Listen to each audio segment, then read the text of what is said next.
तो बच्चों आपके लिए एक प्रश्न है। दो बच्चों वाले 1500 परिवारों का यादृच्छिक चयन किया गया और निम्नलिखित आंकड़े लिख लिए गए।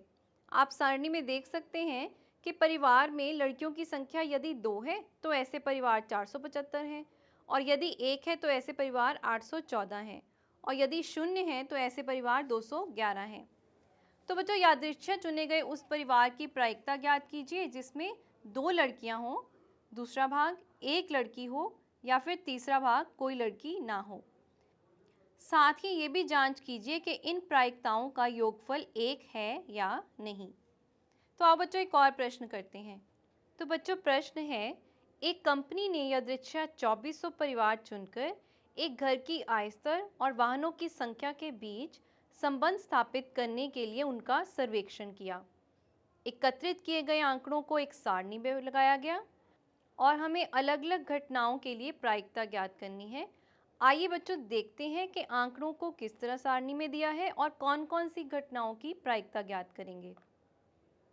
तो आइए बच्चों देखते हैं, जब 2400 परिवारों से आंकड़े ज्ञात किए गए तो किस तरह से उनकी आय और उनके वाहनों की संख्या के हिसाब से उन्हें वर्गीकृत किया गया। आप देख सकते हैं कि जिनकी आय 7000 से कम है, 0 वाहनों वाले 10 परिवार, 1 वाहन वाले 160, 2 वाले 25, 2 से अधिक वाले 0।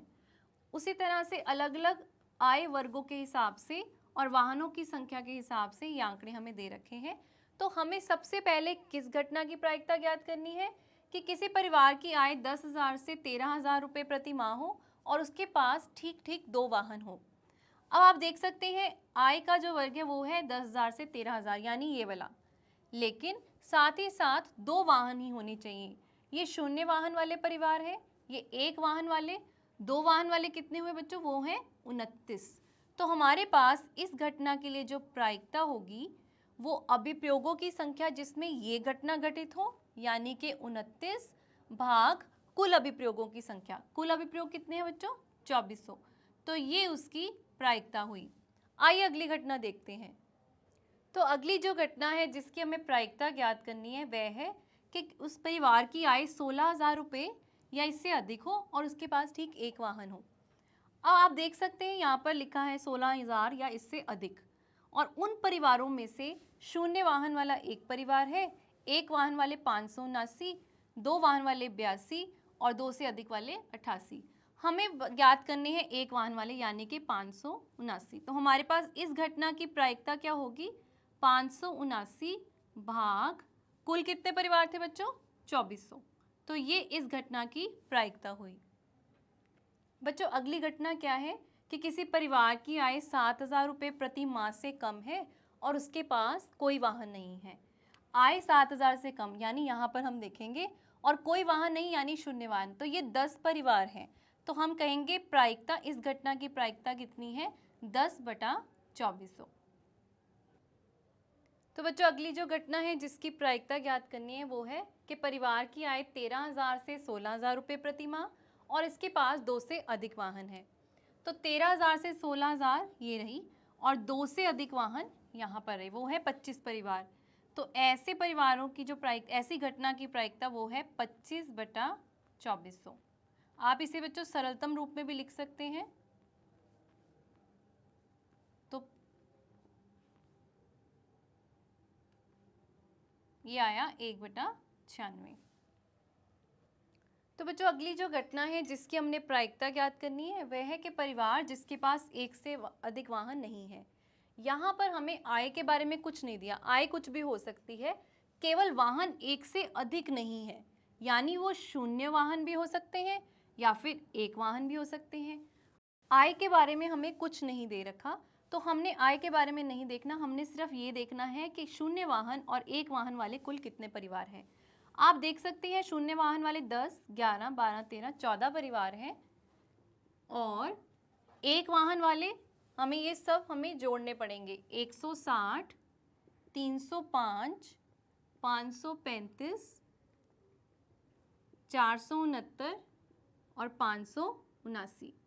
तो बच्चों जोड़ के क्या आएगा, यदि आप इसे जोड़ेंगे आपको मिलेगा 2062। तो इसकी प्रायिकता क्या होगी इस घटना की, वो हो जाएगी 2062 भाग 2400 जो कि कुल परिवार थे। सरलतम रूप में लिखने पर हमें मिलेगा 1031 भाग 1200। तो बच्चों इस प्रकार हमने दिए गए आंकड़ों से और इस सारणी से अलग अलग घटनाओं के लिए प्रायिकता ज्ञात की। आइए बच्चों एक प्रश्न करते हैं। बीजों के 5 थैलों में से प्रत्येक थैले से 50 बीज यादृच्छिक चुनकर उन्हें ऐसी मानकीकृत अवस्थाओं में रखा गया जो अंकुरण के अनुकूल है। 20 दिन बाद प्रत्येक संग्रह में अंकुरित हुए बीजों की संख्या गिनकर निम्न दर्शाए अनुसार एक सारणी में लिखी गई। तो बच्चों सारणी में दिया है कि पहले थैले में से 40 बीज अंकुरित हुए, दूसरे में 48, तीसरे में 42, चौथे में 39 और पांचवें में 41। हमने प्रायिकता ज्ञात करनी है कि एक थैले में 40 से अधिक बीज अंकुरित हुए, एक थैले में 49 बीज अंकुरित हुए या फिर एक थैले में 35 से अधिक बीज अंकुरित हुए। तो मान लीजिए आप इन घटनाओं को नाम दे देते हैं E1, E2, E3। तो सबसे पहले E1 की प्रायिकता ज्ञात करते हैं। आपको पता है किसी घटना की प्रायिकता क्या होती है? उन अभिप्रयोगों की संख्या जिसमें वह घटना घटित हो बटा कुल अभिप्रयोगों की संख्या। तो बच्चों कुल अभिप्रयोग कितने हैं? कुल जितने थैले हैं हमारे पास वे हैं 5। तो प्रत्येक हम हिस्से में लिख देते हैं बटे 5 क्योंकि हर बारी कुल अभिप्रयोगों की संख्या तो 5 ही आनी है। अब पहली घटना देखते हैं। एक थैले में 40 से अधिक बीज हों। कितने थैलों में 40 से अधिक बीज हैं? 1, 2, 3। 3 थैले ऐसे हैं, थैला नंबर 2, 3 और 5, इनमें 40 से अधिक बीज हैं। तो हम कहेंगे 3/5। तो पहली घटना की प्रायिकता कितनी हुई? 3/5। अब हम देखते हैं कि ये घटना जो है कि एक थैले में 49 बीज ही होने चाहिए। क्या कोई थैला ऐसा नजर आ रहा है जिसमें 49 बीज हैं? कोई भी नहीं है। तो ऐसी घटना की प्रायिकता होगी 0/5, यानी कि ये बिल्कुल असंभव घटना है। अब हम देखेंगे एक थैले में 35 से अधिक बीज होने चाहिए। कितने थैलों में 35 से अधिक बीज हैं? इसमें भी, इसमें भी, इसमें भी, इसमें भी और इसमें भी। पांचों थैलों में ही 35 से अधिक होते हैं, यानी कि 5/5 इसकी प्रायिकता आई, यानी कि 1। और ऐसी घटना को बच्चों क्या बोलते हैं? निश्चित घटना। ये तो होना ही है। और ये जो घटना थी हमारी, ये थी असंभव घटना। तो बच्चों इस तरह हमने प्रायिकता ज्ञात की।